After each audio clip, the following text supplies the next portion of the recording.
Red pill me on all the rioting going on in Delhi, India. Muzis don't bother replying.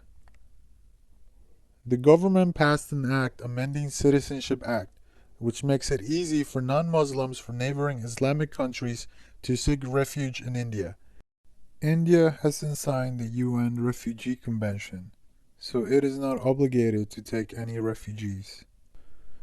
The Muslim contests that this is discriminatory and against the secular nature of Indian constitution, which may or may not be true under Article 14 of the Constitution. Debates began on national television and the press about this issue. The government now says it's planning for a register of citizens, whereby they'll determine who among the current residents are actual citizens of India. Those who are left out will be deported or detained. Citizenship must be proved by an exhaustive set of documents that poor people, mainly Muslims, don't usually have. The catch is, if any non-Muslim fails to prove his citizenship under the register, he'll be given refugee status under the new amendment. But if a Muslim is deemed a non-citizen, he'll have no legal remedies and will be deported. So these two, the register and the amendment, taken together will pretty much kick out illegal Muslims and not illegal non-Muslims. This can be avoided, of course, if the illegal Muslims convert to some other religion. This has led to the protests for months now, and at places to bloodshed. Indian police is generally violent and the public generally stupid, and the media highly partisan and provocative. The Muslims wanted to send a message to the world whilst Trump's and the world media attention was here, and one stupid motherfucker shot a cop. A fucking cop. This incited the Hindu mobs, and now the Hindus and the police have joined hands to screw the Muslims. Thanks for the summary. Kinda based, I hope anyway for your sakes. I enjoy watching the reception for Trump in that amazing fuck huge cricket stadium. Fox was able to televise most of it live because it was on late and didn't conflict with prime time programming.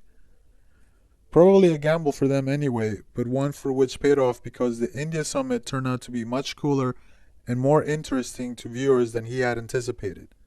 It probably blew Trump's mind having 125,000 people all cheering for him instead of a bunch of booing tards like what he gets here at anything other than the Republican Trump rallies. Interesting to hear India described as literally the world's largest democracy, too. I know you guys have things you need to work on, and we give you a bunch of shit sometimes, so to speak, huh? But I always liked India, especially in comparison to most other third world countries, who seem to have zero ambition to better themselves through learning and hard work, and always just want to parasite off of first world countries instead of emulating them.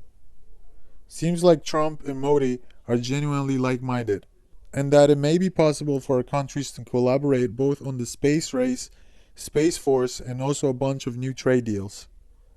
I also hope there will be an advantage for India in all of the manufacturing deal China is probably losing right now. Personally, I always found goods made in India to be of better quality as well as often more aesthetically pleasing. Well, that was the nicest shit I ever read on Poll. I hope you are never scammed and the tech support actually fixes your computer, Anon.